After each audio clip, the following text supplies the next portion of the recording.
একদা হযরত ইব্রাহিম আলাইহিস সালামের পিতা আজর তাকে বললেন, বাবা ইব্রাহিম, তুমি এই মূর্তিগুলো বাজারে নিয়ে যাও এবং বিক্রি করে আসো। কিন্তু যুবক হযরত ইব্রাহিম আলাইহিস সালাম তখনও নবুয়ত পাননি। তিনি কৌতূহলবশত তার পিতাকে জিজ্ঞেস করলেন, আব্বাজান, এই মূর্তিগুলোর শক্তি এবং ক্ষমতা কি?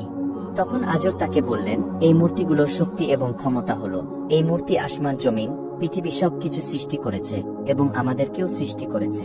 এই মূর্তিগুলো হলো আমাদের খোদা, তাই এই মূর্তিগুলোর উপাসনা এবং প্রার্থনা করতে হবে। এই বলে আজর মূর্তিগুলোকে একটি ঝুড়িতে ভরে ইব্রাহিম আলাইহিস সালামের মাথায় তুলে দিল এবং হযরত ইব্রাহিম আলাইহিস সালাম মাথায় করে সেই মূর্তিগুলো নিয়ে বাজারের উদ্দেশ্যে রওনা দিলেন এবং পথিমধ্যে তার প্রস্রাব চাপল। হযরত ইব্রাহিম আলাইহিস সালাম তখন মাথা থেকে ঝুড়িটি নামিয়ে রাস্তার এক পাশে রেখে প্রস্রাব করতে গেলেন এবং কিছু সময় পর ফিরে এসে তিনি দেখেন মূর্তিগুলোর শরীর পানি দিয়ে ভেজা।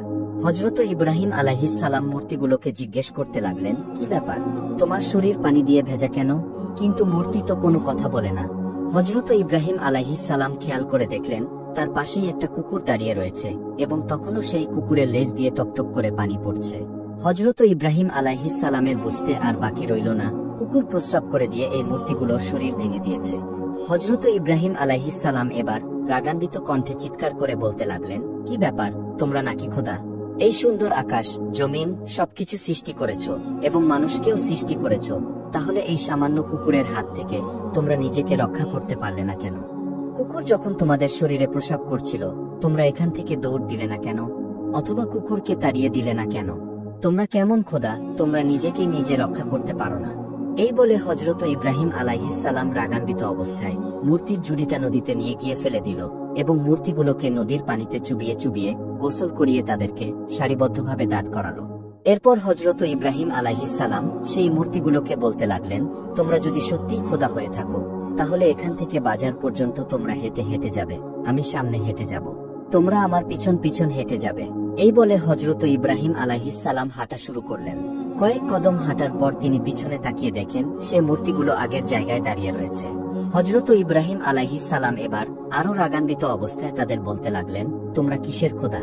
তোমরা এত সুন্দর মানুষ সৃষ্টি করেছো, জমিন সৃষ্টি করেছো ও আসমান সৃষ্টি করেছো, তাহলে তোমরা নিজে নিজে হাঁটতে পারো না কেন? তোমাদেরকে আমি কিছুতেই খোদা বলে স্বীকার করি না।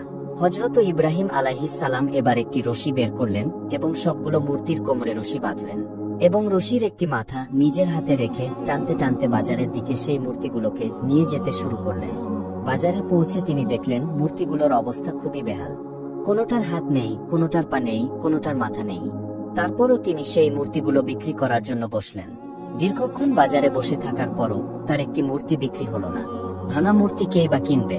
অবশেষে হযরত ইব্রাহিম আলাইহিস সালাম সেই মূর্তিগুলোকে ঝুড়িতে ভরে বাড়ির দিকে